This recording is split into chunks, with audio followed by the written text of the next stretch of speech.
Praise the Lord, praise the Lord. Hallelujah, hallelujah, hallelujah. Praise the Lord. Good evening everybody. Welcome to the voice of Christ. క్రీస్తుని స్వరానికి స్వాగతం, సుస్వాగతం.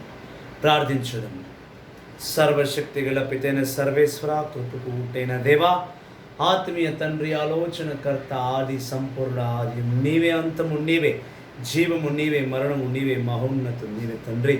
కృపకు ఊటైన దేవా, నా సర్వశక్తి గల పితైన సర్వేశ్వర, ఇదిగోనైనా నీ సన్నిధిని బట్టి, నీ కృపను బట్టి, నీ మహిమను బట్టి ప్రభువా, ప్రతి ఒక్క విభక్తిని నీ సన్నిధిలో అప్పచెప్తున్నాం ప్రభువా. కరోనా వైరస్ ద్వారా బాధపడుతున్న యావత్ దేశాలను, యావత్ ప్రపంచాలను నీ పరిశుద్ధ సన్నిధిగా అప్పచెప్తున్నాను తండ్రి.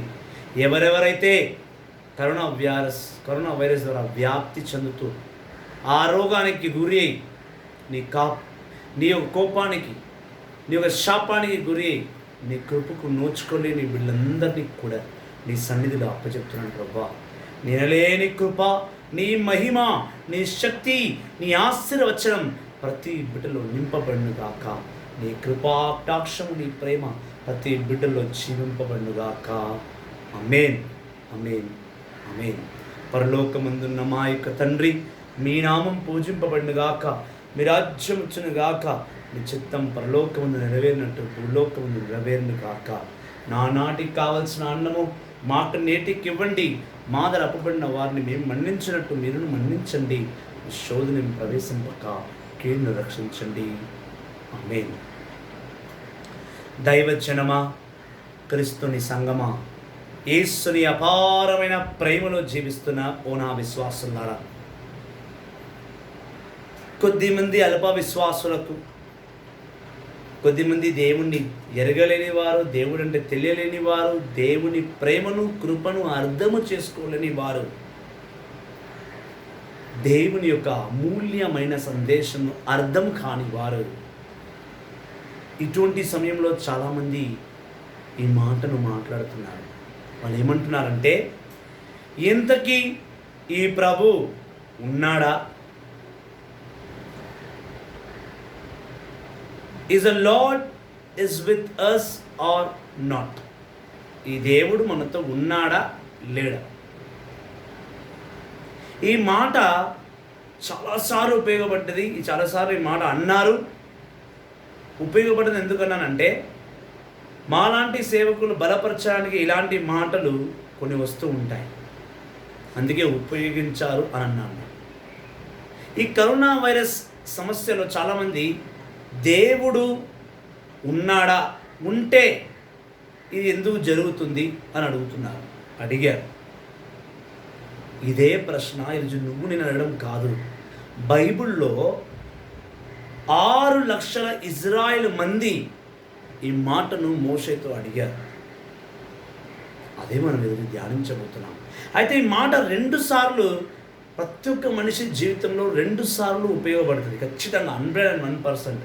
ఒకటి, ఒక వ్యక్తి సమస్యలలో కూరుకుపోయి అందులో కొంచెం బయటికి రానప్పుడు విరక్తి చెందుతూ చెప్తున్న మాట ఏమిటంటే, ఈ దేవుడు అనేవాడు ఉన్నాడా, ఉంటే నాతో ఉన్నాడా లేదా ఒకసారి. రెండవది, ఎప్పుడైతే ఒక మనిషి ప్రాణం మీదికి వస్తుందో, సమస్యలు పడిపోవడం వేరు, మరణ సమయంలో మరణాన్ని అనుభవించే కొద్ది నిమిషాల్లో కూడా దేవుడు ఎరగలేని వాడుతున్న మాట ఏంటంటే, దేవుడు ఉన్నాడా లేదా, ఉంటే నాతో ఉన్నాడా లేదా. ఈ దానికే, ఈ మాటకి దేవుడికి సమాధానం ఇవ్వబోతున్నాడు. ప్రియ సహోదరి, ప్రియ సహోదరుడా, నిర్గమకాండము 17వ అధ్యాయము 7వ వచనం. Exodus chapter 17 verse 7. Put the Lord to the test when they asked, Is the Lord with us or not? This is the word of the Lord. ఇది క్రీస్తుని స్వరము, ఈ స్వానికి లేని స్తోత్రములు. దేవుడు మనతో ఉన్నాడా లేడా? నిర్గమకాండం 17వ అధ్యాయంలో ఎప్పుడైతే దేవుడు ఐగుప్తుల్లో ఉన్న 6 లక్షల మంది జనాభాను ఐగుప్తు నుంచి విడిపించి తీసుకువచ్చిన తర్వాత వాళ్ళు పాలు తేనె దార వంటిగా ఉన్న కానాను స్థలానికి వెళుతున్న త్రోవలో వాళ్ళకు దప్పిక వేసినప్పుడు, వాళ్ళకు తాగుటకు నీళ్ళు లేదన్నప్పుడు వాళ్ళు మోషేతో అడుగుతున్నారు, ఇంతకు దేవుడు ఉన్నాడా లేదా, ఉంటే మనతో ఉన్నాడా లేదా. దప్పిక వేసినప్పుడు అన్నారు. ఈరోజు ఈ కరోనా వైరస్ సిచ్యువేషన్లో ప్రతి ఒక్కరు ఆత్మ ప్రకారం దప్పికగా ఉన్నారు. మేము బ్రతుకుతామో చచ్చిపోతామో, ఎవరు తుమ్మినా బాధే, ఎవరికి దగ్గు వచ్చినా బాధ. ఎక్కడ వీళ్ళు కరోనా వైరస్ ఉంటుందని దూరంగా పరిగెత్తుకుపోతున్నారు. భయం ఉంటుంది. ఈ అనారోగ్యం అటువంటిది. దేవుని ఆగ్రహము అలా వచ్చినది మన పైకి. ఇటువంటి విపత్తైన సమయంలో, ఇటువంటి సంకట పరిస్థితుల్లో ప్రతి ఒక్క మానవుడు అల్ప మానవుడు తలంచున్నది ఒకటే, ఏమనగా దేవుడు ఉన్నాడా లేదా, ఉంటే నాతో ఉన్నాడా లేదా. దైవజనమా, క్రీస్తుని సంగమా, యేసు యావే తండ్రి మన జీవిత పరిపాలకుడు ఎప్పుడైతే మాట ఇస్తాడో మాట మీద నిలబడతాడు. మాటను వదిలివేసేవాడు కాదు మన దేవుడు. మాటను విడిచిపెట్టువాడు కాదు మన దేవుడు. మాట ఇచ్చిన తర్వాత మాట తప్పేవాడు కాదు మన దేవుడు. ఉన్నాడా లేదా అంటే అదే నిర్గమకాండం 17వ అధ్యాయంలో బండ నుండి నీటిని వెలికి తీసి దప్పికగా ఉన్న వారికి దాహం తీర్చినాడు. ఆయన ఉన్నాడని జీవజలం ప్రూవ్ చేసింది. ఆ బండ నుంచి నీరే రాదు, కానీ బండ నుండి నీరుని ఇచ్చి ఆ బండ మీద నిలబడి స్వయముగా ఆయన నుండి జీవజలమును ఆ రాయికిచ్చి ఆ రాయి నుండి నీళ్ళని వెలికి తీశాడు. నీ హృదయం కూడా బండగా మారిపోయింది. కాబట్టి నువ్వు అంటున్నావు, దేవుడు అన్నవాడు ఉన్నాడా లేదా. అందుకే మనం చూస్తున్నాం, యెషయా గ్రంథము మనం చూస్తున్నాం 64వ అధ్యాయము, Isaiah chapter 64 verses 1 onwards. Why don't you tear the sky apart and come down? The mountains will see you and shake with fear. They will tremble like water blowing over a hot fire. Come and reveal your power to your enemies and make the nations tremble at your presence. There was a time when you came and did terrifying things that we did not accept. The mountains saw you and shocked with fear. No one has ever seen the word of a God like you, who does such deeds for those who put their hope in Him. You welcome those who find joy in doing what is right, those who remember how you want them to live. You were angry with us, but we went on sinning. In spite of your great anger, we have continued to do wrong since ancient times. All of us have been sinful. Even our best actions are filthy thoughts. And because of our sins, we are like leaves that wither and are blown away by the wind. No one turns to you in prayer. No one turns to you in prayer. No one goes to you for help. You have hidden yourself from us and have abandoned us because of our sins. But you are my Father, Lord. You are like a clay and you are like the potter. You created us. So do not be so angry with us and hold our sin against us forever. We are your people. Be merciful to us. Your sacred cities are like a desert. Jerusalem is like deserted ruin, and our temple, the sacred beautiful place where no ancestors praised you, has been destroyed by fire. All the places we loved are in ruins. Lord, you are unmoved by all these. You are going to do nothing and make us suffer more than we can endure. Yes. ఈరోజు మనం చూస్తూ ఉంటే మనం అడుగుతున్నాం, దేవుడు అనేవాడు ఉంటే ఆకాశాన్ని చీల్చుకొని రావచ్చు కదా. బైబిల్లో రాసి ఉంది. మోషే కాలంలో వచ్చాడు, బండ నుంచి నీళ్లు వెలికి తీశాడు, ఇజ్రాయెల్ ప్రజల్ని నడిపించాడు, ఎర్ర సముద్రం చీల్చాడు, ఉప్పుగా ఉన్న నీటిని తీపిగా చేసి ఉన్నాడు, చేదుగా ఉన్న నీటిని తీపిగా చేసి ఉన్నాడు. 40 రోజుల వర్షం ఇచ్చాడు. ఎలిజా కాలంలో అది చేశాడు, దానియేలు కాలంలో అది చేశాడు, యాకోబు కాలంలో అది చేశాడు. మరి ఈ కాలంలో దేవుడు ఏమి చేయట్లేదు? ఎందుకు చేయట్లేదు? అందుకే మనం చూస్తున్నాం, అందుకే మనం చదివాం ఇందాక, దేవా ఒక్కసారి ఆకాశం విడిచిరా, ఈ ప్రజలకు తెలియని పొయ్యి మీద నీళ్లు పెట్టి ఆ పొయ్యి ఆ నిప్పు షెగలకు, ఆ నిప్పు కణానికి నీళ్ళు ఎలా కుతగా ఉడికిపోతుందో ఈ ప్రపంచం అలా ఉడికిపోతుంది. వాళ్ళని మహిమను చూడాలి, వాళ్ళని కృపను పొందుకోవాలి, ఈ సంవత్సరం నుంచి విడుదల పొందుకోవాలి. ప్రతి ఆత్మ, ప్రతి ప్రాంతం, ప్రతి ఇల్లు, ప్రతి మనిషి తలంచుచున్నాడు, దేవుడు ఇప్పుడు రావచ్చు కదా, ఆయన దిగి రావచ్చు కదా, ఆయన వచ్చినచ్చో ఈ కొండలకు కోయలకు తెలుస్తుంది ఆయన వచ్చాడు అని. ఏనాడు కొండలు కదిలింపబడవు, ఆయన రాకతో కొండలు కదిలింపబడతాయి, భూమి స్పందింపబడుతుంది. ఈ కరోనా వైరస్కి ఒక ముగింపు వస్తుంది, ఆయన రావచ్చు కదా అని ఎన్నో ఆత్మలు ఎదురు చూస్తున్నాయి ఆయన గురించి. అందుకే 3వ వచనంలో చూస్తున్నాం, there was a time when you come and did terrific things that we did not accept. The mountains saw you and shocked with fear. No one has ever seen or heard of our God. ఇంతవరకు మేము దేవుడిని చూసింది లేదు, దేవుడి గురించి సరిగ్గా వినింది లేదు. ఇప్పుడు వస్తే మేము చూస్తాం, ఆయన ఏదో ఒక అద్భుతం కార్యం చేయమని చెప్పు. నిజంగా దేవుడు ఉంటే ఏదో ఒక కార్యం చేయాలి కదా. ఇటువంటి విపత్తి సమయంలో మనిషి తలంచి చెప్తున్నాడు.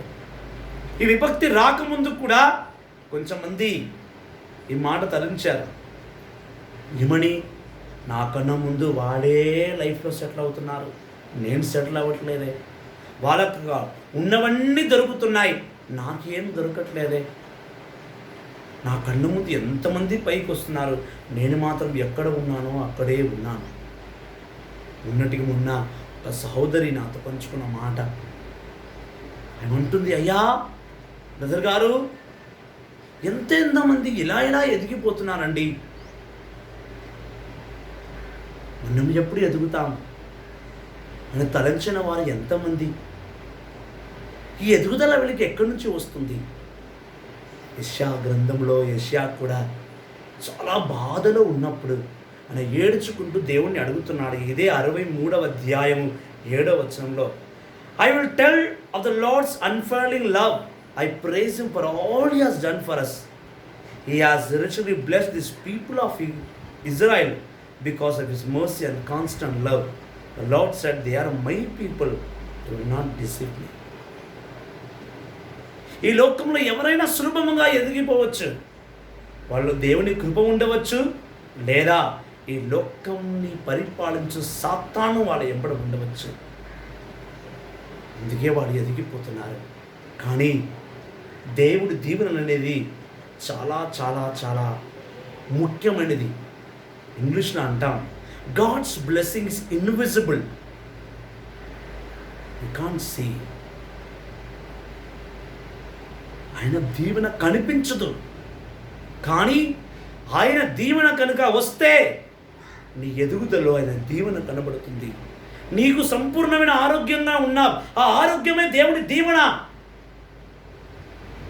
ఎవరెవరు కరోనా వైరస్ ఎఫెక్ట్ కాకుండా ఉన్నారో, ఎన్ని ప్రాంతాలు ఎఫెక్ట్ కాకుండా ఉన్నాయో, అందరూ మంచి ఆరోగ్యంతో ఉన్నారు. ఆ మంచి ఆరోగ్యమే దేవుని దీవెన, అదే నీలో ఎదుగుతుంది, అదే ఎదుగుదలగా ఉండాలి. అందుకే యెషయా గ్రంథం 15వ అధ్యాయం 7వ వచనం పలుకుతుంది, ఈ లోకము నుంచి వచ్చినది ఈ లోకములోకి విడిచిపెట్టి వెళ్ళాలి, ఏది శాశ్వతం కాదు. యెషయా అంటున్నాడు, అందరూ ఎదుగుతున్నారే నీ కృపను బట్టి, నేను ఎప్పుడు ఎదిగేది? యెషయా మర్చిపోయాడు, తను దేవునిలో ఫలిస్తున్నాడు. ఈ లోకంలో వాడు మిద్దె కట్టుకున్నాడు, మేడ కట్టుకున్నాడు. ఇజ్రాయెల్లో ప్రతి ఒక్కడు ధనవంతుడుగా ఉన్నాడు, కానీ సంపూర్ణమైన దేవుని దీవెనతో ఉన్నవాడు సత్యమైన ధనవంతుడు. నువ్వు రెంట్ యూజ్లో ఉన్నా నువ్వు కష్టపడకపోయినా దేవుని నామములో ఎటువంటి అనారోగ్యం రాకుండా సంపూర్ణమైన ఆరోగ్యముతో 3 పూట్లు నువ్వు భుజిస్తున్నావంటే అది దేవుడు దీవెన కాకపోతే ఇంకా ఏమి? నీ అక్కవారికి పక్కవారికి ఉన్న ఆస్తులతో పాటు అనారోగ్యాలు ఉన్నాయి, నీకు అనారోగ్యం లేదే, అదే విలువైన ఆస్తి. నువ్వు దేవుని ఎరిగి ఉన్నావు, అది పరలోక ఆస్తి. దేవుని ఎరిగి దేవుడు ప్రకటిస్తున్నావు, అది దేవునిలో గుర్తింపు, పరలోక సిటిజన్షిప్. నువ్వు దేవుణ్ణి ఎరిగినప్పుడు దేవుణ్ణి ప్రకటించాలి. ఎప్పుడైతే నువ్వు దేవుణ్ణి ప్రకటించవో ఆనాడు దేవుడి విభక్తిని నీకు నిమిదికి పంపించి నిన్ను నా ద్వారా నువ్వు ప్రకటించుకోవట్లేదు అని ఆయన నీకు శిక్షను విధిస్తాడు. ఈ లోకం నమ్మినా నమ్మకపోయినా ఇది సత్యం, దేవాది దేవుడు నేర్పించిన సత్యం. ఈ సత్యంను దాటి నువ్వు జీవిద్దాం అనుకుంటే నువ్వు ఏనాడు ఆ సత్యాన్ని దాటి జీవించలేవు. ఆ సత్యాన్ని దాటనే లేవు. దాటావా? ఆ సత్యము దాటిన వెంటనే ఆ అవతల పక్కన కష్టము, కన్నీరు, అనారోగ్యము, వేదన, దుఃఖము, బాధము, విడగొట్టే శక్తి, విడిపోయే శక్తి, అంధకార శక్తి, సాతాను నోరు తెరుచుకుని కూర్చున్నాడు. ఎప్పుడు వస్తాడా ఈ సత్యము దాటి అని? నువ్వు దేవుని ప్రకటించకపోవడం, దేవుని సత్యాన్ని చెప్పకపోవడం, అసత్యకరమైన జీవితానికి నువ్వు ఇన్విటేషన్ కార్డు ఇచ్చినట్టే. అసత్యమైన జీవితం వద్దు, సత్యమైన జీవితం తెలుసుకో. అందుకే మనం చూస్తున్నాం యెషయా గ్రంథము 64వ అధ్యాయం 5వ వచనం. You welcome those who find Joy is doing what is right, that you remember how you want them to live. You were angry with us but went on sinning in spite of a great angry. We have continued to do wrong since Valentine's times. దేవుడు కోపంగా ఉంటే ఏంది? ఇలాంటి విభక్తులు వస్తాయి, పోతూనే ఉంటాయి. ఆయన నేను చేసే పాపం మాత్రం నేను చేస్తా. నీ వల్ల విభక్తి పెరుగుతుంది కానీ అది తరగట్లేదు ప్రియ సహోదరి, ప్రియ సహోదరుడా. అందుకే మనం చూస్తున్నాం 8వ వచనంలో, 7వ వచనం చదివినా బాగుంటుంది. No one turns to you in prayer, no one goes to you for help. You have hidden yourself from us and you have abandoned us because of our sins. మేము ప్రార్థన జీవితం జీవించట్లేదు, మేము ప్రార్థన చేయట్లేదు, మాలో ఉన్న నిన్ను మేము ప్రకటించట్లేదు, సత్యం ఏమిటో తెలియపరచట్లేదు, ప్రార్థన జీవితం లేదు. ప్రార్థన జీవితం ఉన్నాము, ప్రార్థనలో ఉన్నామని అబద్ధం చెప్తూనే ప్రార్థన జీవితం జీవించట్లేదు.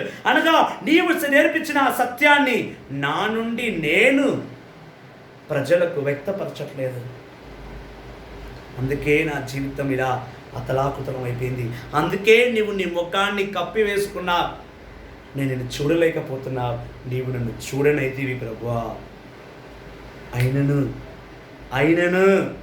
8వ వచనం. But you are our Father Lord, we are like clay and you are like the potter. You created us, so do not be too angry with us or hold our sins against us forever. We are your people, be merciful to us. దేవుడే లేడు, దేవుడే రాడని వాడు కూడా ఇలాంటి పలుకులకు పలుకుతాడు.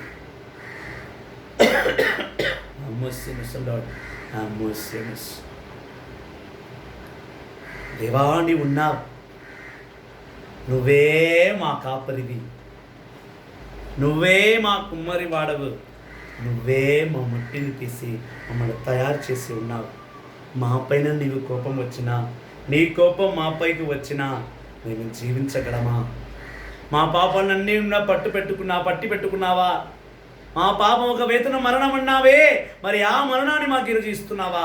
వద్దు ప్రభువా, మా పాపాన్ని మీకా 7:18 ప్రకారం సముద్రపు గర్భంలో కలిపివేయము దేవా.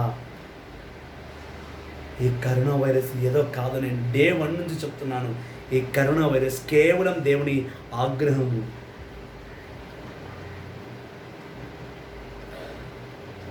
ఆమేన్. ఈ కరోనా వైరస్ ఏ సైతానో కాదు, ఏ మాంత్రిక శక్తియో కాదు, కేవలం దేవుని ఆగ్రహం. ఆయన ఆగ్రహం అక్కడ తగ్గినా ఇక్కడ మనం జీవిద్దాం. అందుకే నేను చెప్పాను, లాస్ట్ ప్రీవియస్ వీడియోలో అందరూ ఈ వరల్డ్కి లాక్డౌన్ అనుకుంటున్నారు. కాదు, పరలోకానికి కూడా దేవుడు లాక్డౌన్ వేసేసాడు. ఇది ఎవరు గమనించలేకపోతున్నారు.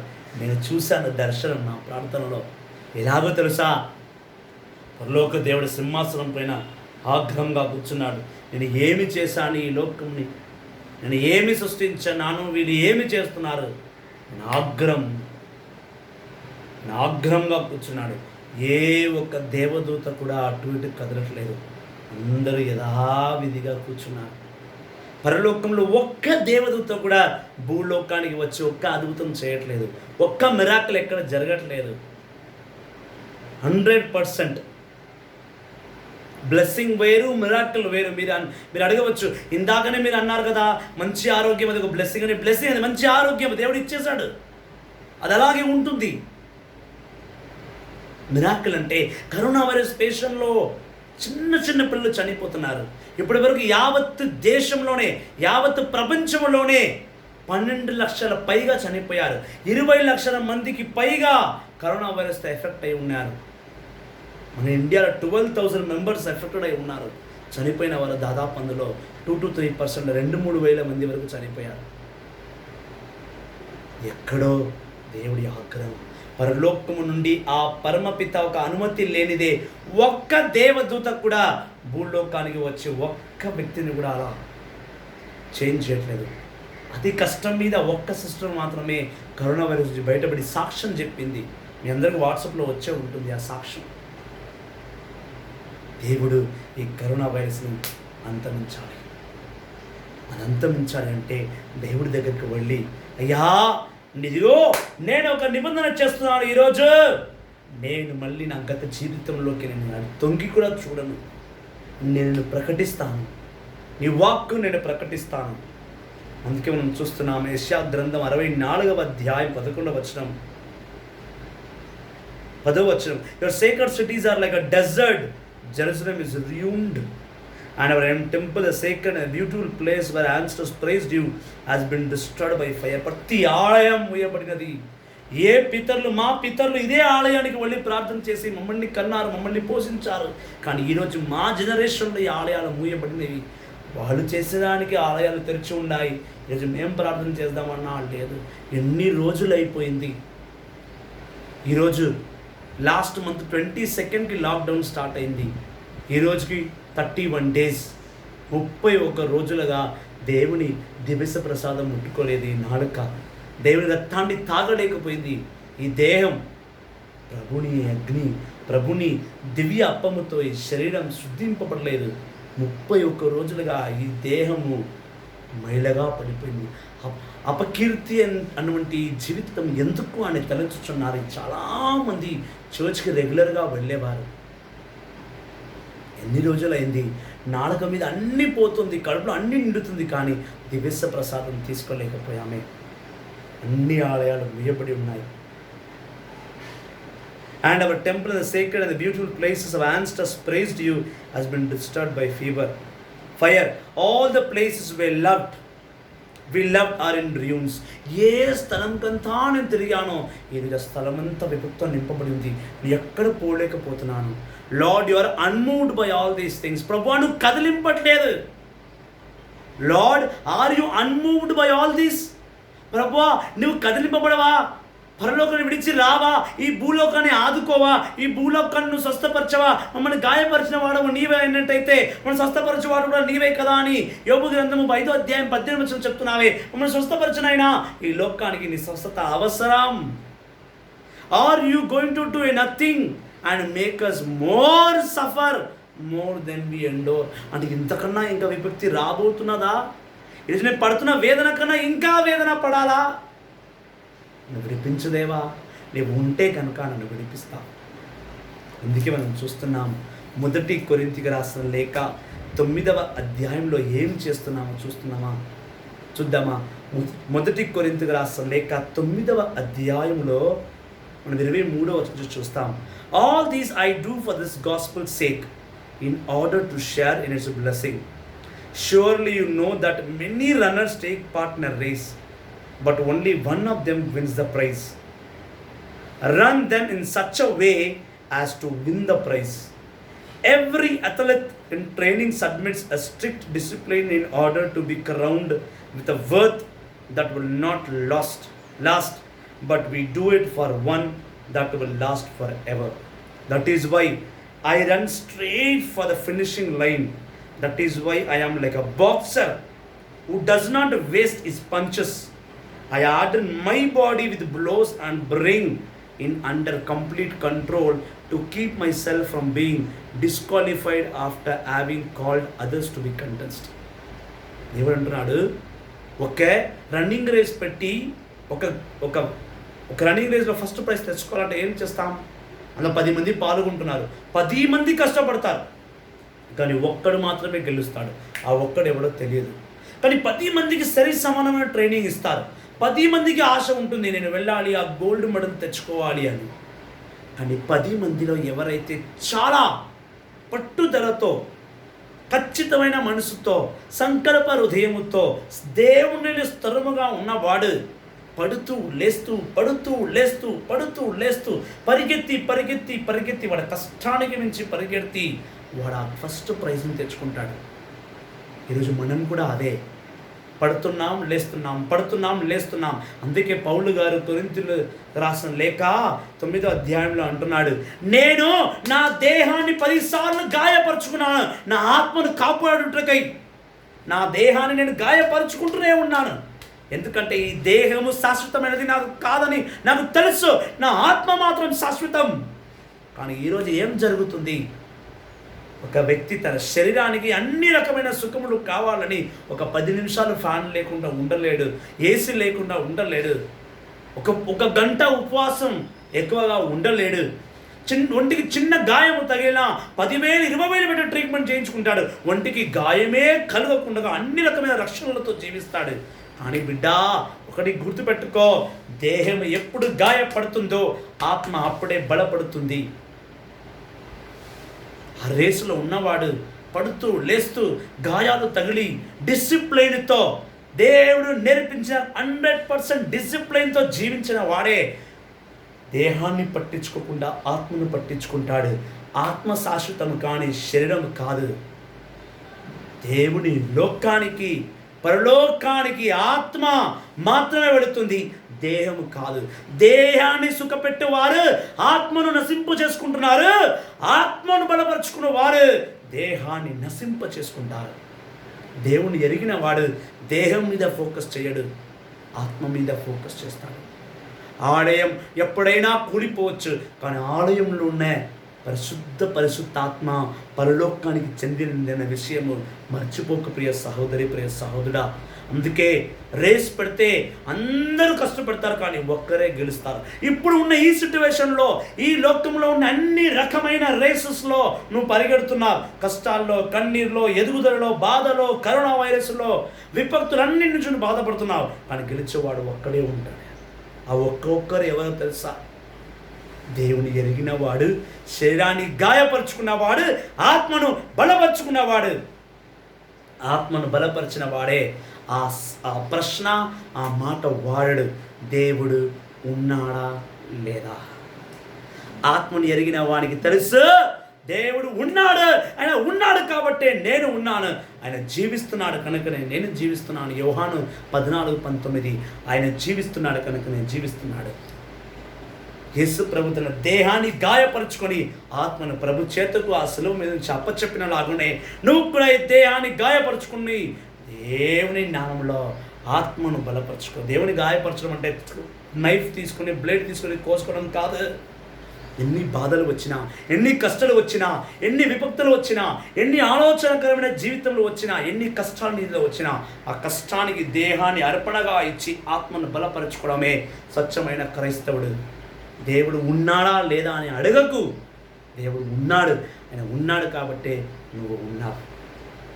ఈ విపత్తి సమయంలో ఆయన ఆగ్రహంగా ఉన్నాడు. పరలోకంలో ఆయన ఒక లిస్టు ఉంది. ఆ లిస్టులో ఎవరెవరు కరోనా వైరస్ ద్వారా పరలోకానికి రావడం రాయబడింది. ఆ లిస్టులో ఉన్న అందరూ వెళుతారు, ఎవరిని వదిలిపెట్టరు. ఆమోసు గ్రంథము 6వ అధ్యాయం 9వ వచనం అంటుంది, ఓ కుటుంబంలో 10 మంది చనిపోవచ్చు, కుటుంబంలో ఉన్నవారు అందరూ చచ్చిపోతారు, కానీ దేవుడు తన కుటుంబ సభ్యులందరి శరీరాన్ని పూడ్చుటకు వాళ్ళ చుట్టాలని ఎన్నుకుంటాడు. తక్కువ మంది వచ్చి మీ ఎక్కువ మందిగా ఉన్న వారిని పూర్తి చేస్తారు. సో కుటుంబం శాశ్వతం కాదు, ఈ దేహం శాశ్వతం కాదు. ఎప్పుడు ఏమి జరుగుతుందో తెలియదు. నీ మాటలతో దేవుని ఆగ్రహాన్ని ఇంకా పెంపొందకు, ఆయన తగ్గేలా చేయి. ఆయన ఆగ్రహం తగ్గి నిన్ను కరుణించేలా చూసుకో. దేవుడు ఉన్నాడా లేడా అంటే దేవుడు ఉన్నాడు. ఆయన ఉన్నాడు కనుకనే నువ్వు నేను ఉన్నాం. పక్కవాడు ఎదుగుతున్నాడు, నేను ఎదగట్లేదు అంటే వాడు ఎదుగుతుంది శారీరకంగా, నువ్వు ఎదుగుతుంది ఆత్మరికంగా. అక్కడ శరీరానికి సుఖం, ఇక్కడ ఆత్మకు సుఖం. ఎవరు లోకరీతిగా ఎదుగుతున్నారో వాళ్ళు శరీరాన్ని సుఖపెడుతూ ఆత్మను నయవంచన చేసుకొని ఎదుగుతున్నారు. కానీ ఇక్కడ నువ్వు నీ ఆత్మను బలపరుచుకుంటూ శరీరాన్ని ఇబ్బందులు పాలు చేసి శరీరాన్ని గాయపరిచి ఆత్మను బలపరుచుకుంటున్నావు. యేసు ప్రభుల దేవాది దేవుని కృపను ప్రేమను ఎరిగిన ప్రియ సహోదరి, ప్రియ సహోదరుడా, ఆత్మను బలపరచు. నీలో ఉన్న దేవుడి గురించి నువ్వు ప్రకటించి చూడు. దేవుని రక్షణ నీ ఇంటి చుట్టూ, నీ చుట్టూ, నీ కుటుంబ సభ్యుల చుట్టూ ఖచ్చితంగా ఉంటుంది. నీలో ఉన్న దేవుడిని పెట్టుకుని ప్రకటించకపోవడం మహాపాపం. శరీరానికి కాదు నువ్వు ఫస్ట్ ప్రిఫరెన్స్ ఇవ్వాల్సింది, ఆత్మకు. శరీరం మట్టిలో కలిసిపోతుంది, ఆత్మ పరలోకం నుంచి వచ్చింది, పరలోకానికి వెళుతుంది. పరలోకంలో నుంచి వచ్చిన ఆత్మను బలపరచుకో. భూలోకం నుంచి వచ్చిన శారీరక వాంఛ కాదు, శరీరం కాదు. కావున దేవుని నామంలో ప్రార్థించదు. దేవుని కృపను బట్టి ఆత్మను బలపరచుకో. దేవుడు ఉన్నాడని నీ ఆత్మతో నువ్వు నమ్ము. ఆయన ఉన్నాడు కనుకనే నువ్వు కూడా ఉన్నావు.